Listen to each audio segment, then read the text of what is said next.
Hello, good morning, जोहार। मैं राजू और आप देख रहे हैं 24 झारखंड न्यूज। चलिए जानते हैं झारखंड की आज की 25 मुख्य बड़ी खबरों को।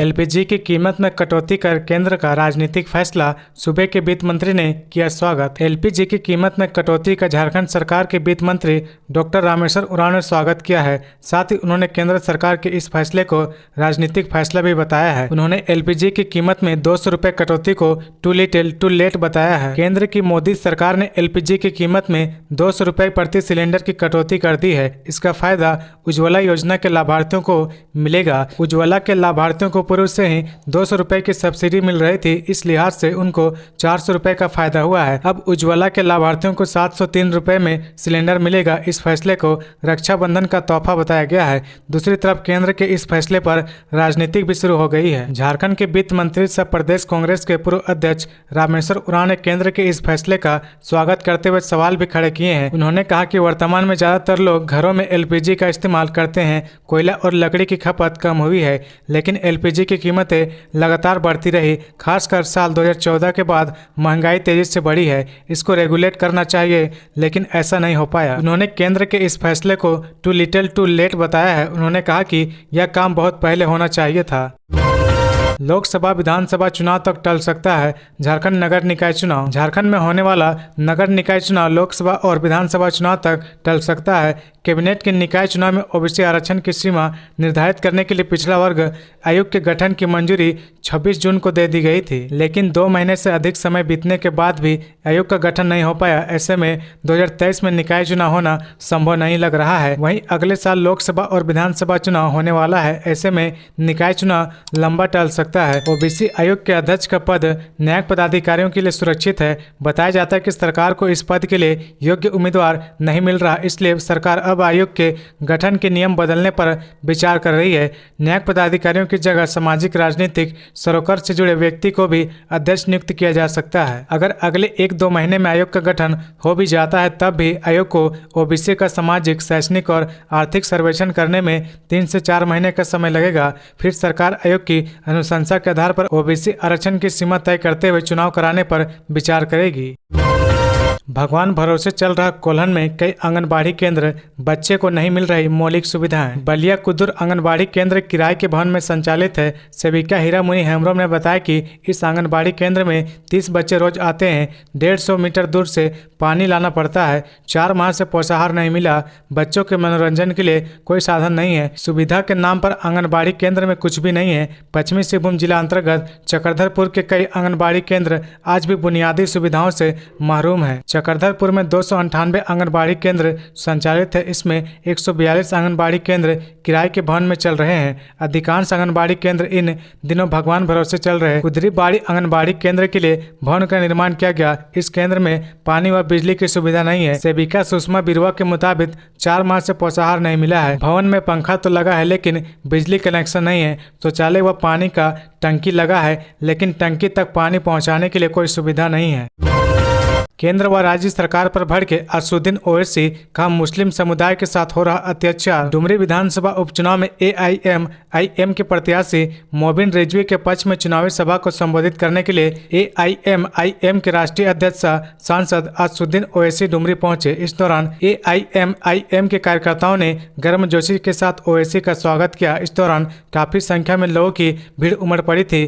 चुनावी सभा को संबोधित करते हुए ओवैसी ने केंद्र और राज्य दोनों ही सरकार पर जमकर निशाना साधते हुए दोनों ही सरकार पर मुसलमानों के साथ अत्याचार करने का आरोप लगाया है। ओवैसी ने केंद्र सरकार पर आरोप लगाते हुए कहा कि एक तरफ जहां कांग्रेस मोहब्बत की दुकान खोलने की बात करती है, तो दूसरी ओर देश के प्रधानमंत्री नरेंद्र मोदी खुद को चौकीदार बताते हैं। लेकिन ये कैसा चौकीदार है जिसके रहते हुए चीन ने देश की जमीन पर कब्जा कर लिया और चौकीदार सोते रह गए। कहा कि बीजेपी और कांग्रेस के नेता उन्हें भड़काऊ भाषण देने वाले नेता बताते हैं। मैं ये बता देना चाहता हूं कि अगर मुस्लिमों के बच्चे की हत्या के विरोध में बोलना भड़काऊ भाषण देना है, तो मैं हमेशा भड़काऊ भाषण दूंगा।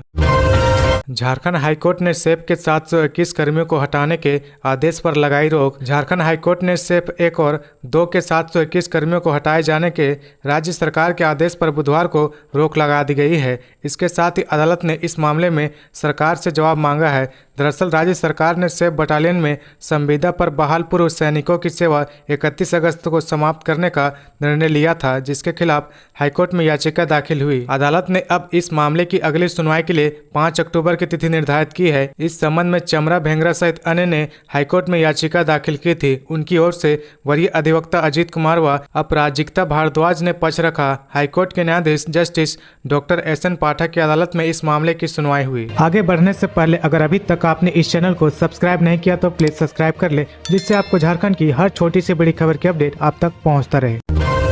सीएम हेमंत सोरेन की याचिका के विरुद्ध ईडी भी पहुंची सुप्रीम कोर्ट, कहा बिना पक्ष सुने कोई आदेश ना हो पारित। झारखंड में जमीन घोटाला मामले में मनी लॉन्ड्रिंग के तहत जांच कर रहे ईडी के दो समन के खिलाफ मुख्यमंत्री हेमंत सोरेन ने सर्वोच्च न्यायालय का दरवाजा खटखटाया तो ईडी भी सुप्रीम कोर्ट पहुंच गई। मुख्यमंत्री ने सर्वोच्च न्यायालय में ईडी के अधिकार को चुनौती दी है। इसके विरुद्ध ईडी ने भी कैविएट फाइल कर दिया है। ईडी ने सर्वोच्च न्यायालय से आग्रह किया है कि उसका बिना पक्ष सुने कोई भी आदेश पारित नहीं करे। ईडी का पक्ष भी सुना जाना चाहिए। इस मामले में सुप्रीम कोर्ट ने सुनवाई के लिए कोई तिथि निर्धारित नहीं की है। संभावना है कि मुख्यमंत्री की ओर से इस मामले में जल्द सुनवाई के लिए आग्रह किया जा सकता है। ईडी ने मुख्यमंत्री को पहली बार जमीन घोटाला मामले में 14 अगस्त को समन किया था। ईडी के पहले समन पर मुख्यमंत्री नहीं पहुंचे थे। उन्होंने समन को असंवैधानिक एवं दुर्भावना से प्रेरित बताया था और समन वापस लेने को कहा था। मुख्यमंत्री ने यह भी कहा था कि वे ईडी के विरुद्ध न्यायालय में जाएंगे। इसके बाद ईडी ने उन्हें दूसरा समन 24 अगस्त को पूछताछ के लिए बुलाया था। सीएम उस दिन भी ईडी कार्यालय नहीं पहुंचे। स्कूल न आने पर प्रिंसिपल का विद्यार्थियों पर कहर, 50 छोटे छोटे बच्चों को लाइन में खड़ा कर बेरहमी से पीटा। झारखंड के पलामू जिले के सतबरवा थाना क्षेत्र में एक प्राइवेट स्कूल के प्रिंसिपल ने यूकेजी से लेकर कक्षा 5 तक के 50 छात्रों को एक लाइन में खड़ा कर उन्हें बेरहमी से पीटा। बच्चों का कसूर यह था कि वे बीते सोमवार को स्कूल नहीं आए थे। जिन बच्चों की पिटाई की गई है, इनमें से कुछ की तबीयत बिगड़ गई है। इसकी जानकारी होने पर बड़ी संख्या में अभिभावक अपने बच्चों के साथ शिकायत दर्ज कराने थाने पहुंचे। यह घटना मेदिनी नगर सदर ब्लॉक के लहलहे पंचायत के बारी मोड़ स्थित भोगू गांव की है। थाने पहुंचे बच्चे ने थाना प्रभारी को अपनी पीठ और हाथ पर पिटाई के निशान दिखाए। बताया गया कि अभिषेक कुमार, अरुण सिंह, सुधांशु कुमार, अभिषेक, सुधांशु, चंदन कुमार यादव, सूरज कुमार गुप्ता सहित कई बच्चों की तबीयत पिटाई से बिगड़ गई है।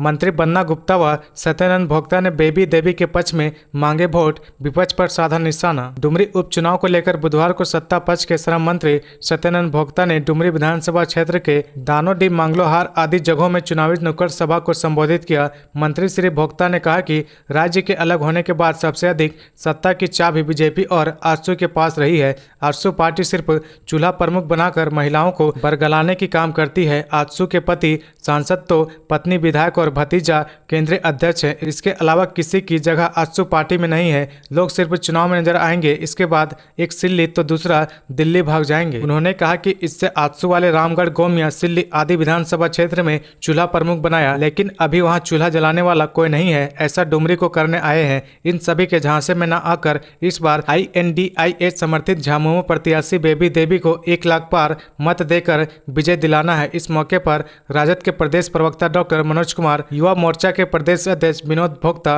परशनाथ भोक्ता, झामुमो के जिला अध्यक्ष हीरालाल मांझी आदि शामिल। तो ये थी आज की झारखंड की टॉप बड़ी खबरें। इसी तरह झारखंड की हर छोटी सी बड़ी खबर देखने के लिए आप हमारे चैनल 24 झारखंड न्यूज को सब्सक्राइब करके बेल आइकन प्रेस कर ले, जिससे आपको झारखंड की हर छोटी सी बड़ी खबर की अपडेट आप तक पहुंचता रहे। तो आज के लिए बस इतना ही। हमें दीजिए इजाजत, फिर मिलते हैं नेक्स्ट न्यूज में।